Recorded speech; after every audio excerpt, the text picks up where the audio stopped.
Hey guys, thank you for watching my first commentary video. This is Monaco, and we're going to start with qualifying, so here we go. Yeah, so I'm setting up for my hot lap right here. Currently sat P4 on my banker lap, so I felt like I had a pretty good shot at getting onto the front row at least, as long as I don't mess up my lap. So you can see I took turn 1 decently well. I'm already 2/10 up in my time, and right now I'm kind of just trying to make sure that there's no one blocking me up ahead. There's a couple of dots up ahead, but in my last race here I had a big problem with my hot lap getting blocked, so I'm already 2/10 up in my first sector there, and going to the hairpin, decent hairpin. From my practice sessions I realized that I was actually struggling a lot in sector 2, so sector 2 is a big focal point for me, and as you can see I lost a little time there entering the tunnel. So at this point I'm already kind of feeling like I'm not really going to improve much, so I'm braking for the chicane. Into the chicane I go. Teeny bit of a cut there, but as you can see that gained me a lot of time, and you know, it pushed me up 3/10 faster than before. I'm purple in sector 2 and set up for the last part there. A little cut there unfortunately, but going to the last part of the track here, I'm already a half a second up, nail the last corner, and boom, gap starts to go up and puts me right up to pole position, purple lap. So front row start for me. Really kind of surprised by that because I didn't hit my personal best. I hit a 10.6 before, but my teammates there in 5th. McLaren's looking pretty good for the start of this race. Let's just hope that I get off to a nice clean start and kind of take it from there.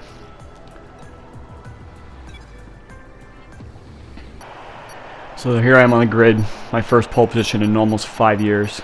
Don't really know what to do. Kind of shaking, trembling. Just want to make sure I get off the line great, don't spin, take someone out with me. But decent launch off the line right there, and kept everyone behind. Going up to turn 1, tried to keep it a bit conservative, and nice turn in. And sure enough, there all the arrows go. We're underway, and I'm controlling the pace of the race, and feels pretty good actually to be at Monaco and controlling the pace, instead of me just being mired in the back of the field going half speed for the first lap. So as you guys can see, I underfueled the car a bit, so that's a pretty big focal point of this race actually, is the fact that I was up front. I wanted to minimize my fuel as best I could. Tire wear has been a bit of a problem for me in my practice sessions before, so I wanted to be able to have a light car to maybe take off if possible, and from there just hold the gap behind me. So the first lap I'm actually really doing great right now. Hitting all my apexes, braking right, not holding up the field. You can see that on the mini map the field's starting to spread out a bit as expected. And yeah, I got Lead the Reaper behind me, kind of maintaining the gap and staying about a second and a half to 2 seconds back. You know, I just wanted to maintain at this point. I wanted to make sure that I got off to a nice clean start, run some decent lap times, keep consistent, and see where the race takes me. So pretty much at this point I know I have to save fuel. So I'm running standard as long as I possibly can, and trying to be as smooth as I possibly can so as not to ruin my rear tires, because rear tire wear at this track is particularly bad. So here I am setting purple sector time. I'm looking at, we're starting to pull away from Jonas a bit. He's about 1.2 seconds back from Lee. Again, sector 2 is a huge problem for me. I'm very inconsistent through here. So my goal is just to maintain, focus on my exit speed, and keep my tires fresh. So completing the second lap here. Looks like I'm starting to pull away a bit. I'm starting to pull a gap to the guys behind. Can't afford a mistake though, so I'm still trying to keep it easy, take it easy at the same time. I'm trying to push and make sure I'm not in any harm's way either. Because the last thing we need around here is a penalty or a front wing broken, because that'll just send you right down the order. So I'm coming up to get a purple lap here. Let's see if anyone else runs a bit quicker than me. Yep, the top guys are all falling back a bit. So we fast forward to lap 4 here. As you can see, my fuel is already down to almost the red, so I'm going to have to start saving very shortly here. Just on this lap, in case you missed it down the minimap, Lee actually spun at the Nouvelle chicane.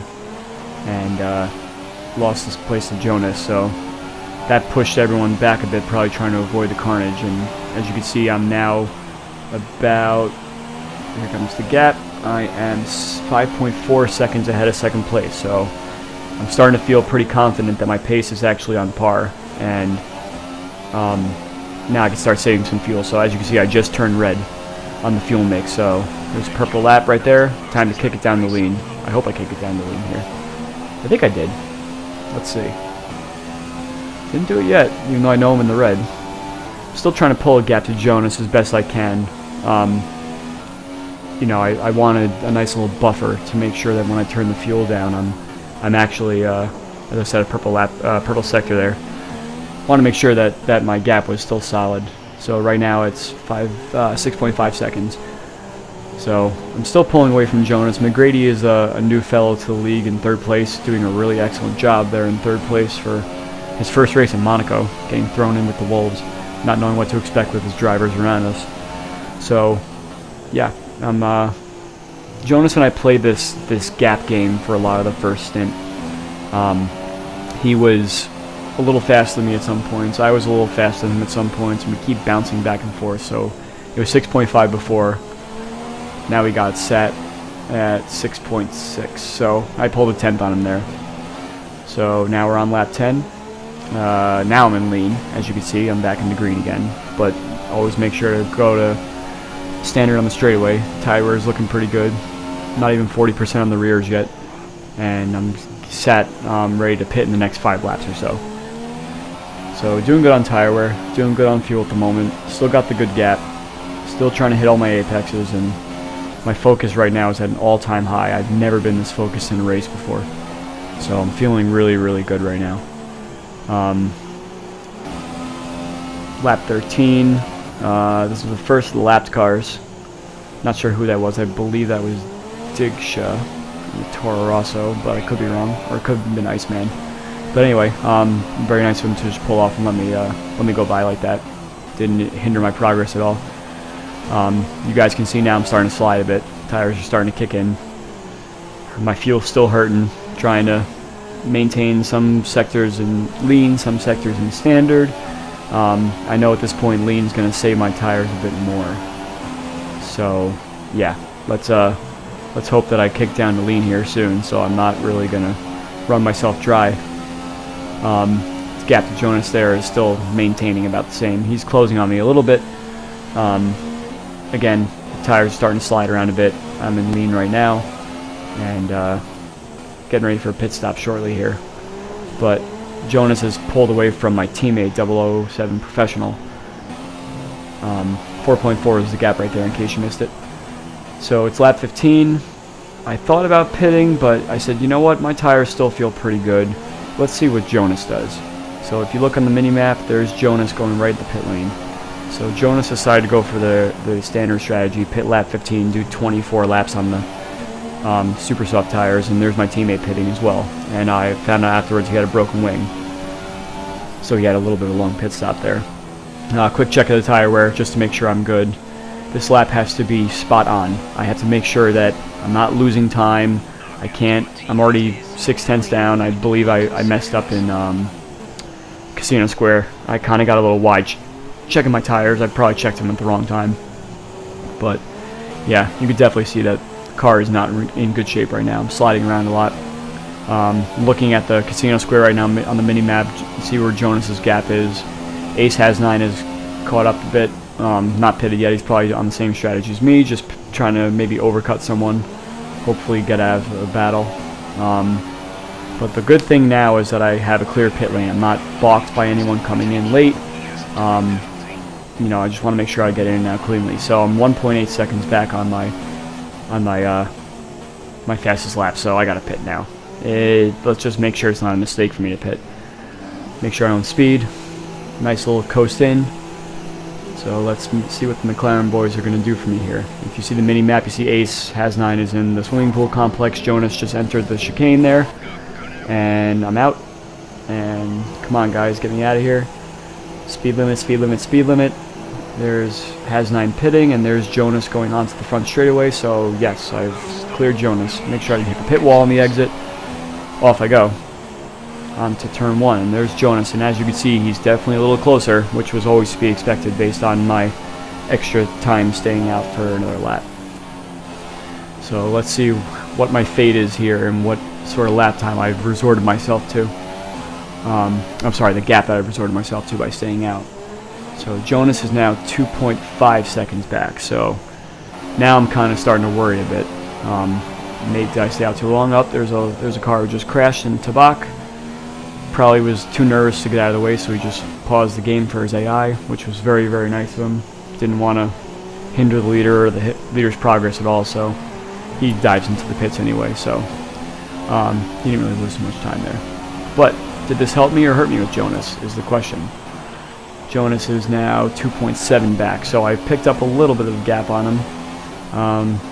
Now we're up to lap 28, and something must have happened to Jonas because he's now about 4 seconds back again.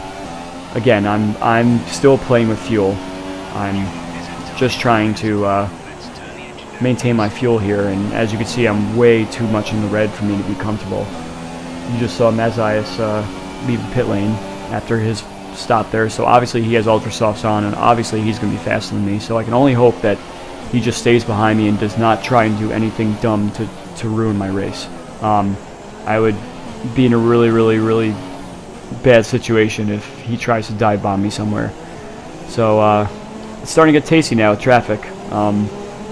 We got a Toro Rosso up ahead, Digsha. Digsha moves right out of the way. Very, very, very gentlemanly of him. I thank you very much for that, Digsha, if you're watching this.